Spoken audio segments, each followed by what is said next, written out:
이 시간에는 오늘 본문의 말씀을 통해서 주께서 다 아시오니라는 제목으로 함께 말씀을 나누고자 합니다. 제가 늘 마음에 두고 있는 말씀 한 절이 있습니다. 우리가 잘 알고 있는 말씀이기도 합니다. 사사기 21장 25절에 보면 사람이 각기 자기의 소견이 옳은 대로 행하였더라라고 하는 말씀이 항상 제 마음속에 이제 표처럼 아니면 나를 돌아보게 하는 항상 그런 가시와 같은 그런 말씀으로 항상 가지고 있는데, 왜 이 말씀이 그런 생각을 하게 하느냐면, 사실 우리가 살아가다 보면 누구나 다 그런 생각을 할 겁니다. 내가 가고 있는 이 길이 옳은 길인지, 또 내가 선택한 그 선택이 바른 선택인지 늘 우리는 생각하게 되죠. 누군가가 내가 한 걸음 한 걸음 나아가고 있을 때 그 걸음이 옳은 걸음이다, 잘 가고 있다, 그게 바른 것이다 라고 이야기해 준다면 참 좋겠습니다만, 사실 누구나 다 내가 걸어가는 그 걸음이, 또 그 길이 이게 정말 옳은 길인지, 의의 길인지, 또 하나님이 원하시는 길인지 사실 잘 알지 못하는 것이 우리의 인간인 것 같습니다.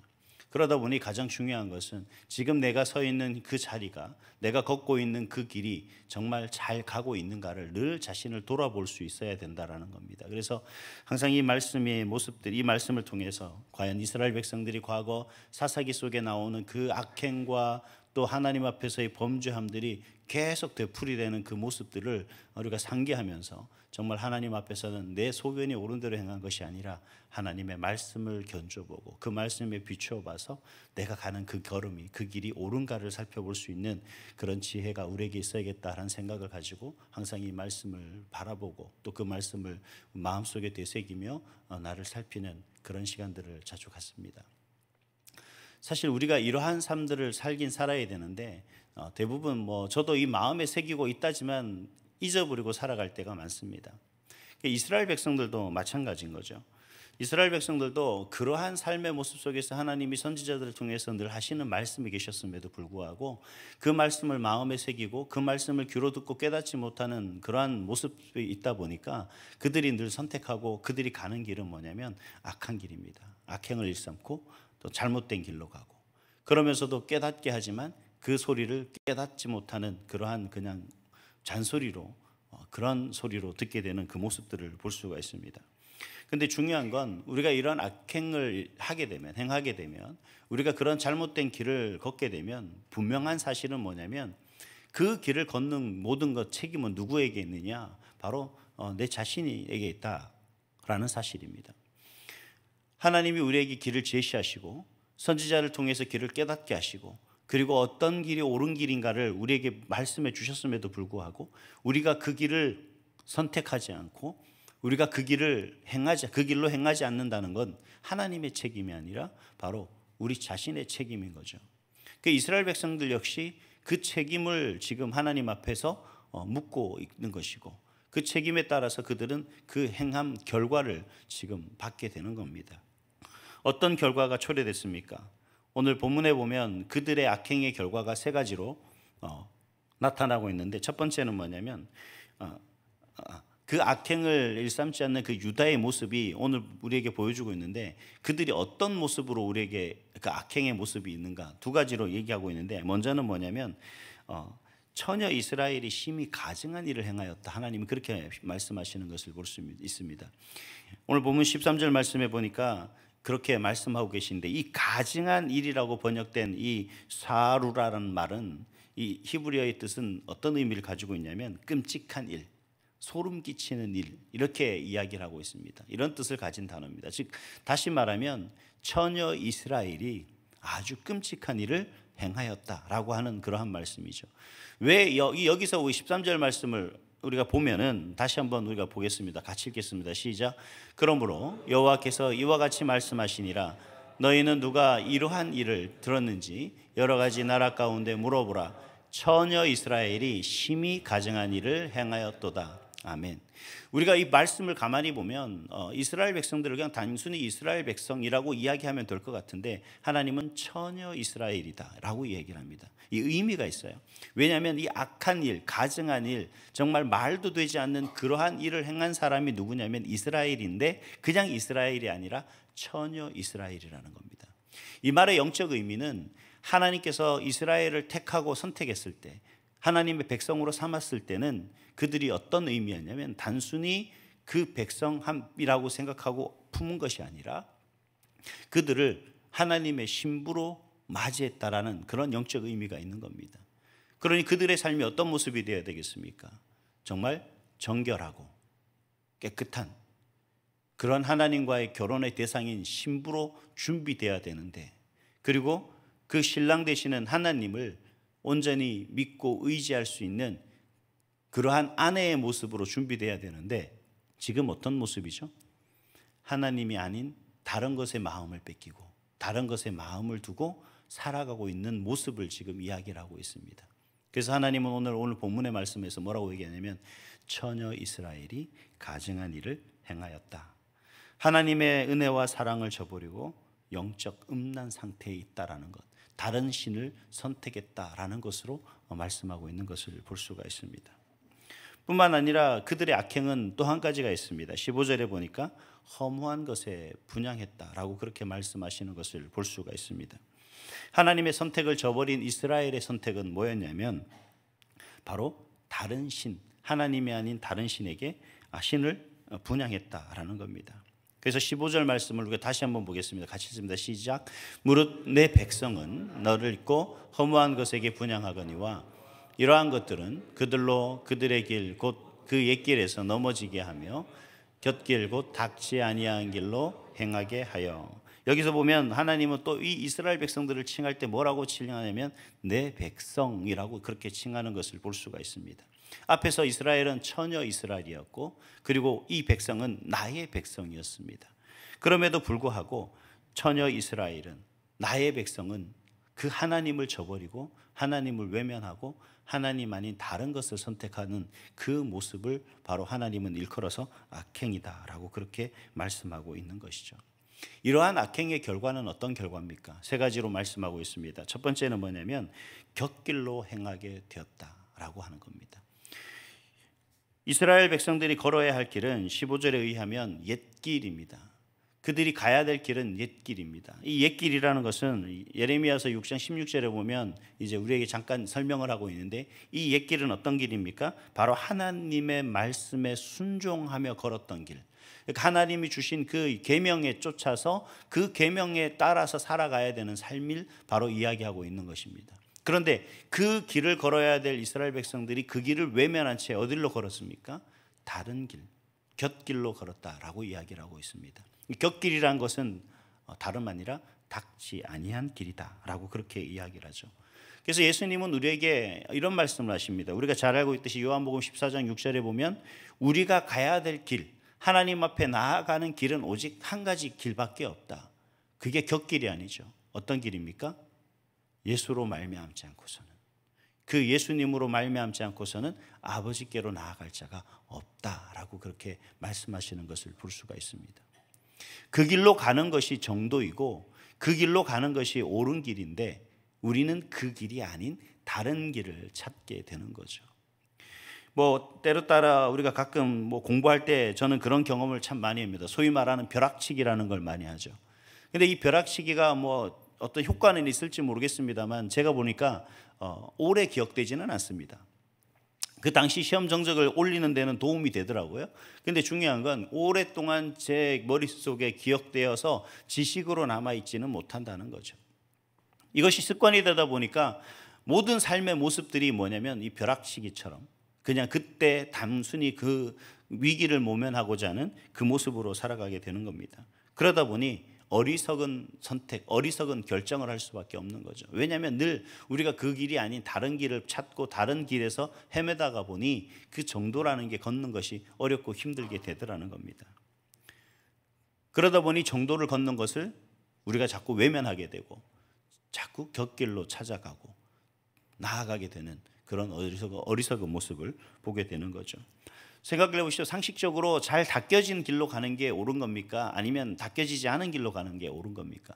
우리는 상식적으로 생각해도 누구나 다 잘 닦여진 길로 가는 것이 옳다라고 생각을 함에도 불구하고 우리의 선택은 항상 잘 닦여지지 않은 길로 가려고 하는 그런 모습들을 보게 되는 거죠.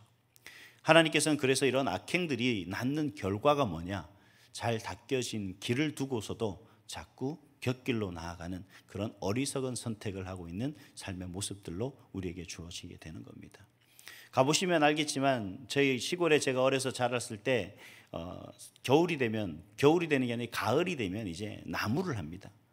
지게를 지고 산에 올라가서 나무를 하는데 잘 생각을 해야 됩니다. 이게 왜냐하면 산길이라는 게 좁습니다. 그리고 이 가지 나무들이 많아서 길은 나 있으되 이 지게에 나무를 가로로 많이 길게 지면 넓게 지면 다 걸려서 오질 못하는 거죠. 그래서 지혜롭게 짐을 지어서 나무를 잘라서 지게에 얹어서 그렇게 지고 와야 되는 겁니다.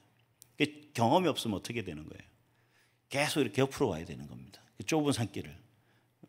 공감을 못 하시는 분들은 도시에서만 살아서 그런 경험을 못 하셨겠지만, 전 초등학교 5학년 때인가 6학년 때 아버님이 제 체형에 맞게 지게를 만들어 주시더라고요. 그래서 시골이니까 또 뭐 그걸로 볕단도 저 나르고 뭐 여러 가지 꼴도 뭐 나무도 저 날랐던 기억들이 있습니다만, 그러면 어떻게 되냐면 자꾸 길을 찾아요. 왜냐하면 좁은 앞에 있는 놓여 있는 게 그 길로 가면 빠른데 내가 어리석은 선택을 했기 때문에 자꾸 넓은 길로 찾다 보면 결국 어떻게 하면 다시 뒤돌아서 와야 되는 겁니다. 그리고 틀어서 내려와야 되는 모습이죠. 우리가 하나님 안에서 이런 악행이라는 게 왜 우리가 좀 우리 스스로를 살펴서 그 길에서 벗어나야 되느냐, 정도를 걸어야 되느냐, 바로 우리가 잘못된 길을 선택하면 결국 후회하게 될 것이고, 그 후회는 그 결과를 모든 것들은 다 내가 책임질 수밖에 없게 된다라는 사실을 하나님은 우리에게 보여주고 계신 겁니다. 두 번째는 어떤 거냐면 두려움과 영원한 웃음거리가 됐다라고 하는 말씀입니다. 하나님은 하나님이 아닌 우상을 숭배하는 백성들과 그들의 땅을 수치와 파멸로 이끌으셨던 것을 우리가 볼 수가 있습니다. 그리고 하나님께서는 황폐하게 하신 정도를 보고 하나님께서 그렇게 만드셨다라는 사실을 보고 하나님을 비판하거나 하나님을 조롱하는 것이 아니라 누구를 얘기하게 되겠어요? 이스라엘 백성들이 하나님께서 그에게 복을 주셨는데도 불구하고 그들은 하나님 아닌 다른 것을 섬기다가 이 모양 이 꼴이 됐다라고 그렇게 비난하고 조롱하고 무엇승거리가 되게 마련이라는 겁니다. 사실 우리 그리스도인들은 항상 이런 비난 속에 살아오는 것 같습니다. 우리가 아무리 참된 믿음 속에서 잘 신실하게 살아가려고 하지만 때로는 한 번의 죄로 인하여서 우리를 조롱하는 사람들의 말을 많이 들을 때가 있습니다. 그럴 때 보면 참 속상하고 마음 아프죠. 그러나 저는 그런 생각을 해요. 그러한 조롱이 우리를 하나님 앞에서 온전히 서게 하는 그런 약으로서 받아들여야지, 그 비난을 받은 것에 대해서 오히려 하나님 앞에 불평과 원망으로 나아가는 것은 참 어리석은 모습이다라고 생각을 합니다. 그래서 여러분, 때로는 우리가 어떤 세상 사람들을 통해서 야, 하나님 믿는 사람이 왜 그러냐 이렇게 물을 때, 이렇게 질문을 하면 아, 내가 부족해서 그렇구나 라는 것으로 받아들이시고, 내가 하나님 안에서 나를 비춰봐서 내가 정말 하나님 보시기에 합당한 삶의 모습으로, 바로 그런 정도의 삶의 모습으로 살아갈 수 있기를 간절히 소망합니다. 하나님께서 바라시고 원하는 건 내 백성이 연약하다는 사실을 알고 계신다는 겁니다. 내 자녀들이 부족하다는 사실을 알고 계신다는 거죠. 여러분, 여러분의 자녀들을 한번 놓고 생각을 해보시기 바랍니다. 여러분의 자녀들이 여러분 보시기에 모든 것이 다 완벽한 자녀들입니까? 그렇지 못하지 않습니까? 다 좋은데 이거 한 가지만큼은 부족한 부분이 없지 않아 있습니다. 참 이렇게 좀 살았으면 좋겠는데 그렇지 못한 부분들이 한 가지씩 있다는 거죠. 그렇다고 우리가 완전하냐? 우리 역시 하나님 안에서 완전하지 못합니다. 그럼에도 불구하고 우리는 그런 바람을 갖는 이유가 뭐예요? 나는 부족해도 우리 자녀들이 하나님 안에서 온전히 그러한 믿음으로, 좀 더 나보다 더 나은 믿음으로 하나님 앞에 인정받고 칭찬받고 살아가길 원하는 부모의 마음이기 때문에 그렇다는 거죠. 근데 하나님이 우리에게 바라고 원하시는 건 뭐냐면, 저는 그렇게 생각합니다. 하나님이 우리에게 원하는 건 우리의 최선입니다. 우리가 부족한다는 걸 알기 때문에, 우리가 연약하다는 걸 알기 때문에 때론 넘어지면 손을 내밀어 주시는 것이고, 때로는 우리가 온전히 선하가기를 원하실 때는 때로는 붙잡아서 함께 가기를 원하는 것이고, 때로는 넉넉히 우리를 여유 있게 기다려 주시고, 우리가 아무리 죄가는 데 있다 할지라도 채찍질하거나 혼내시기보다는 우리가 회개하고 돌아오기를 바라시고 원하시는 것이 바로 하나님이시다라는 겁니다. 왜? 하나님은 모든 것을 아시기 때문입니다. 그럼에도 불구하고 돌아오지 않을 때는 어떤 결과가 초래되느냐? 바로 두려움과 영원한 웃음거리가 조롱거리가 되고 만다라는 겁니다. 세 번째로 악행을 행한 결과는 뭐냐면 하나님께서 등을 돌리신다라는 사실입니다. 17절 말씀해 보니까 그렇게 말씀을 하시는데 사람이든 공동체이든 모든 사람에게는 지켜야 할 원칙이라는 것이 있습니다. 구성원들이 이 원칙을 잘 지키는 공동체는 그야말로 잘 되는 공동체입니다. 제대로 된 공동체라고 할 수가 있죠. 질서가 있는 공동체, 그리고 균형 잡힌 공동체로 설 수가 있습니다. 반면에 이러한 원칙을 지키지 않은 공동체는 어떻게 되겠습니까? 자기의 소견이 옳은 대로 행하는 공동체는 금방 허물어지고 말게 되는 겁니다. 가정이든 교회 공동체든 어느 공동체든 마찬가지입니다. 그래서 각 공동체는 나름대로의 질서가 있고 나름대로의 원칙이 있고 또 그러한 원칙과 질서라는 원리에 쫓아서 움직이기 마련입니다. 그렇게 세워져 가는 거죠. 그런데 사실 우리 사람들은 그러한 원칙을 우리의, 즉 나의 필요에 의해서 그리고 나의 판단에 의해서 자꾸 바꾸려고 하는 성향이 있습니다. 저도 결혼을 해서 아이가 있지만 아내하고 이야기를 하다 보면 항상 이 문제에 서로 부딪히게 되는 겁니다.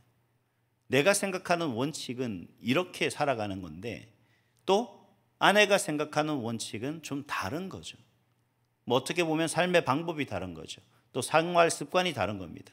하지만 우리가 그러한 부분을 이해하고 용납하고 그 나를 바꾸려고 하면 전혀 문제되지 않습니다. 그러나 이 원칙을 내가 주장하고 내가 바라고 원하는 대로 세워가려고 하다 보면 어떻게 됩니까? 거기서 시끄러운 소리가 생기기 시작하는 겁니다. 그러면 심해지면 어떻게 됩니까? 서로 부딪히게 되고 또 부딪히다 보면 서로 상처를 입게 될 수밖에 없습니다. 이러한 모습들이 우리 가운데 있게 되는 거죠.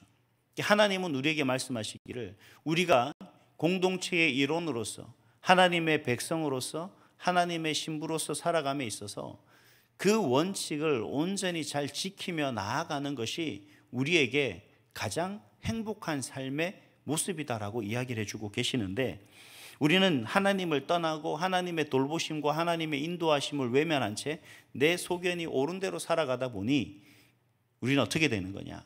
단순히 그 길이 고난과 고통과 어려움과 근심과 걱정의 길에 놓여 있는 것이 아니라 종래에는 하나님이 나를 외면하고 계신다는 겁니다. 오늘 말씀에 뭐라고 얘기하셨습니까? 하나님의 얼굴을 돌리시는 거죠. 바라보고 있지 않는다. 우리를 바라보고 계시지 않겠다. 등을 돌리시겠다라고 이야기를 합니다. 결국 뭐냐면 하나님이 그동안 보살피며 지켜봤고 보호해 주셨던 그 모든 하나님의 은혜를 이제는 더 이상 베풀지 않겠다라고 하는 그러한 선언인 것이죠. 여러분, 악행의 결과, 내 고집과 내 소견을 통해서 판단하고 행했던 그 모든 것의 결과는 뭐예요? 내가 하나님을 떠나는 것에서 끝나는 것이 아니라 하나님이 나를 떠나게 된다라는 사실을 우리에게 말씀해 주고 계신 것을 오늘 본문을 통해서 볼 수가 있습니다. 그런데 문제는 이러한 하나님의 말씀을 통해서 이스라엘 백성들이 과연 무엇을 깨달았느냐, 이스라엘 백성들의 선택은 어떤 선택이었느냐라는 겁니다. 그래서 오늘 본문 읽었던 본문 18절 이하에서는 이러한 말씀들을 깨달은 이스라엘의 선택과 그리고 또 선지자의 선택이 참 이렇게 극명한 대조를 이루는 것을 볼 수가 있습니다. 이스라엘의 선택, 즉 이 이스라엘 백성들이 이 선지자의 그러한 메시지를 듣고 그들이 어떤 선택을 했느냐, 바로 그러한 하나님의 말씀을 선포하는 그러한 메신저인 선지자를 치자라고 그렇게 선택을 하는 것을 볼 수가 있습니다. 예레미야 선지자는 이 사실을 알고 이 사실을 뭐라고 이야기하냐면 하나님 앞에 고하냐 그러면 하나님 그들의 계략입니다 라고 그렇게 얘기를 하는 것을 볼 수가 있죠. 분명 하나님께서는 선지자를 통해서 이스라엘 백성들에게 이러한 하나님의 심판에 대한 이유를 설명하시는 이유가 뭐예요? 바로 이스라엘 백성들이 그 메시아 선지자를 통하여서 바로 그 말씀들을 듣고 그들이 깨닫고 돌이키기를 원하시는 것이 하나님의 진정한 뜻이었습니다. 하나님은 그들을 어떻게든 내가 때리려거나 어떻게 해서든지 내가 심판해서 그들에게 벌을 주려는 의도가 아니라 그들이 그러한 죄의 자리에서 어떻게든 돌이켜 하나님의 백성, 처녀 이스라엘로 돌아오는 그러한 모습을 기대하고 소망하고 바라고 원했던 건데, 그들의 선택은 오히려 그러한 하나님의 말씀을 전하는 그 선지자를 오히려 치려고 하는, 더 나아가서는 그 선지자의 말을 잘 들어서 오히려 그 말의 문제를 꼬투리 잡아 오히려 그를 선지자를 공격하려고 하는 그러한 모략, 그러한 계략을 꾸미고 있었다라는 사실입니다. 누가 보더라도 이 길은 잘못된 길이죠. 왜 이렇게 그러한 선택을 했을까? 여러분, 그 이유가 뭘까요? 여러분, 우리가 따로 때로는 그런 생각하죠. 우리 자녀들에게 아니 너 지금 행하 너 생각하고 있는 것 결코 좋은 생각이 아닌 것 같아. 다시 한번 생각해봐라. 아니에요. 저는 생각하는 게 맞아요. 제 생각이 맞아요. 난 이렇게 하고 싶어요. 그 하고 싶은 것하고 그 결정이 어떤 논리와 어떤 이유 속에서 이어졌는지 자신이 생각하는 논리와 이유는 분명하죠. 왜? 나는 그게 하고 싶으니까. 다른 사람들도 그렇게 하니까. 그게 명백한 이유와 논리입니다. 근데 분명한 것은 우리가 그러한 선택을 하기 위해서는 우리에게 꼭 있어야 될 게 뭐냐면 이게 진리냐 아니냐 하는 문제입니다. 더군다나 우리가 하나님의 자녀로 살아가는 저와 여러분에게 있어서 내가 지금 살고 있는, 내가 걸어가는 이 길이 내가 옳은 선택을 했느냐 하지 못했느냐의 문제는 내가 생각하는 것 그리고 내가 가지고 있는 지식이 중요한 것이 아니라 그 생각 속에 진리가 무엇이냐라는 거죠. 진리의 기준이 뭐냐는 겁니다. 하나님의 말씀으로 비롯되어진 그 진리 위에서 분별력이 떨어지면, 분별의 능력이 떨어지면 내가 지금 걷는 이 길이, 내가 선택한 이 길이 옳은 것인가 잘못된 것인가를 판단할 수 있는 능력을 상실하기 마련입니다. 그래서 이 시편 119편 43절에 보면 다윗은 자기에게 자신이 이러한 부분에 빠지지 않도록 하기 위해서 기도합니다. 뭐라고 기도하냐면 진리의 말씀이 내 입에서 조금 더 떠나지 말게 하소서라고 그렇게 기도하는 것을 볼 수가 있습니다. 그가 살아가는 그 삶의 모습, 물론 죄된 모습 속에서 살아가죠. 죄를 범하는 그러한 악행 속에서 살아가기도 합니다만 그가 추구하고 바라고 원했던 건 뭐냐? 그리고 다윗이 그러한 죄에서 하나님 앞에 회개하며 자신의 죄를 돌이킬 수 있었던 이유가 뭐냐면 그가 하나님의 말씀을 항상 진리에 두고 그 말씀을 자신에게 비추어 봐서 그 말씀에서 벗어난 자신의 모습이 있다면 그 즉시 하나님 앞에 회개하고 자신의 길을 곁길에서 진리의 길, 정도로 옮겼다는 겁니다. 그래서 자신의 위치를 살폈기 때문에 그는 하나님 앞에서 참된 믿음의 사람으로 그렇게 서나갈 수가 있었던 겁니다. 그리고 그 어떤 어려움 속에서도 그가 좌절하거나 낙심하지 않았었던 이유가 되는 것이고 어떤 죄 가운데서도 돌이킬 수 있었던 이유가 된다라는 겁니다.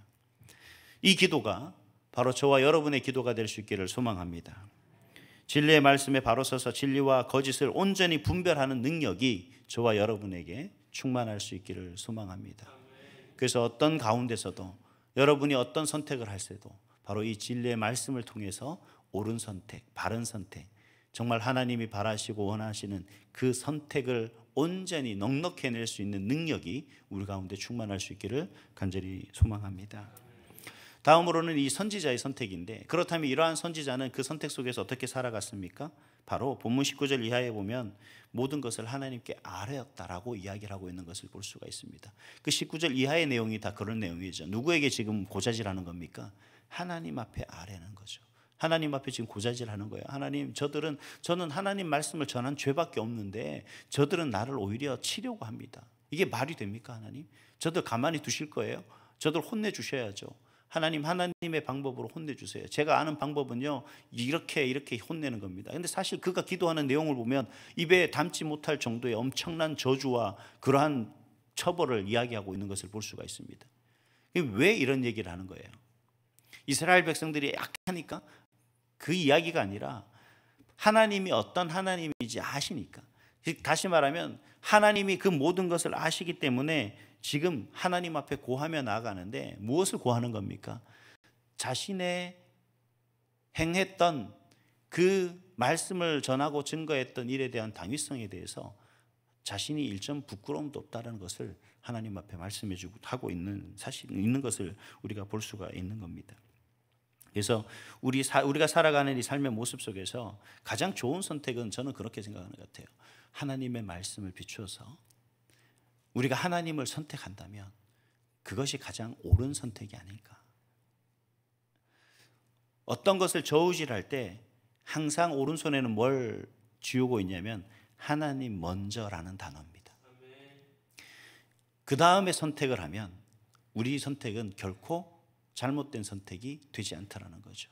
어떤 경우에 있던 하나님 먼저 생각하고 하나님께 먼저 드리고 하나님께 먼저 기도하고 하나님께 먼저 마음을 드린 후에 그 어떤 것을 한다 그러면 우리의 선택은 결코 잘못된 선택은 아니라는 겁니다. 바로 예레미야 선지자가 그와 같은 선택을 했다는 거예요.